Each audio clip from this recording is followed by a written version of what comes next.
Hanapin na kaya natin yung kambal ni Digma, no? Dalawa lang tayo, excited ka. Sorry! Katamad kasi ako eh. Oh, ayun na pala sila eh.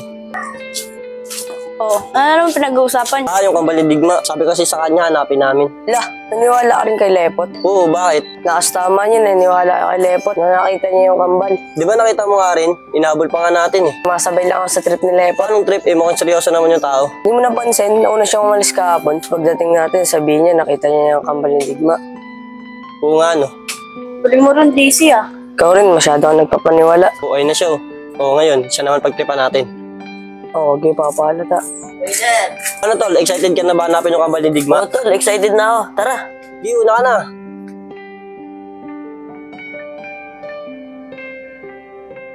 Popot, iwali-walay kaya tayo dito ka, tapos dito kami. Para madali natin siya makita. Pwede rin, tol. Sino naman kasama ko? Dito na kami apat, tapos ikaw na lang mag-isa dyan. Di ba namukha mo na rin yun? Ah, sige, sige. Ingat ka, Lepot ah.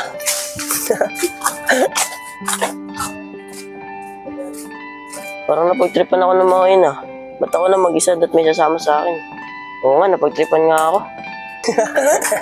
Gagi tol, nakabawi tayo kay Lepot. Gagi kami, bakit ginawa natin kay Lepot yun? Ano, di tayo babawi, siya na lang palagi ng titrip.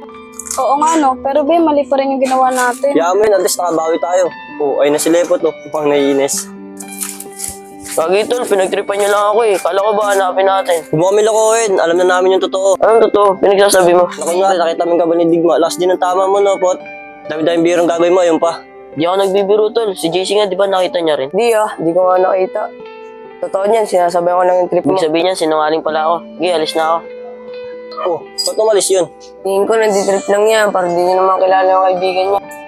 Parang di naman nantitrip eh. Bahala nga kayo, di yata nangyara sa akin. Tara na nga na. Wala.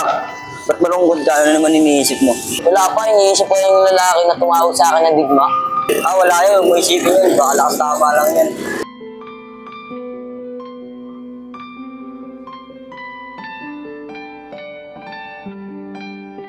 JC, ano, sabihin na ba natin kay Tita yung tungkol sa kambal ni Digma? Naniniwala kami kay Lepot. Oo, bakit? Ikaw ba, hindi ka naniniwala? Hindi, lakas ng tao mo naniniwala ka rin kay Lepot. Ikaw ba nasana sa galing niya? Hindi ko alam eh, kasi ang lakas din man trip nun ni Depo. O JC, ano naman pinag-uusapan yung dalawa dyan? Tita, wala po. Pasaway po kasi si Lepot eh. O ano naman ginawa ni Lepot? Kasi po kahapon. Ganito po yung tama. Si Lepot po kasi ang kulit kahapon, nakasali po talaga din ng matanda. O ano nangyari sa matanda? Nasaktan ba? Wala naman po mama. Buti nga po, walang nangyari. O mabuti kung ganun. O paano, mag-asikaso muna ako ng pagkain natin ha? Ikaw talaga, nagsinungaling ka pa kay Tita. Baka ba okay lang yun? Isa naman sumakit pa yung ulo ni mama, kakalisip doon. Sabagay, tama ka rin dun. Na, wala na pala tayong stock. Pwede mo ba akong samahan? Mag-grocery tayo.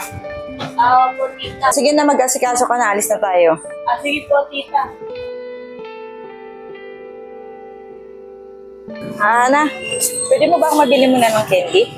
Po, Tita.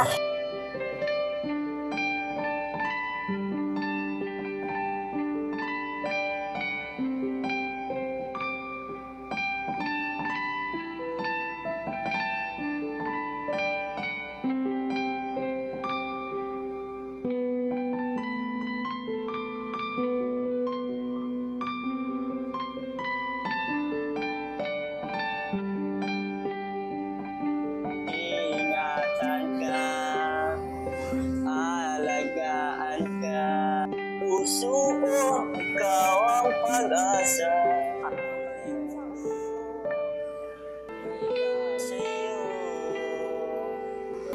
Bakit hindi? Wala. Familiar lang kasi sa akin yung kantang yan. Kala ko kasi kung sino. Paborito po kasi ng anak ko to eh. Kaya lagi kong inakanta. Ayan din kasi paborito ng kanta ng anak ko. Ano ba yung kending pinapabili niyo? Tara na.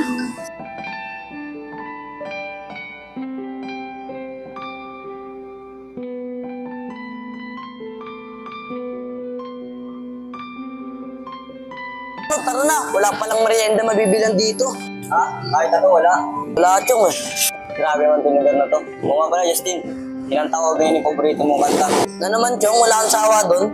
Hindi ako magkisawa ron. Kanina nga, may lumapit sa akin na Ali. Paborito din daw yung anak niya ang kanta.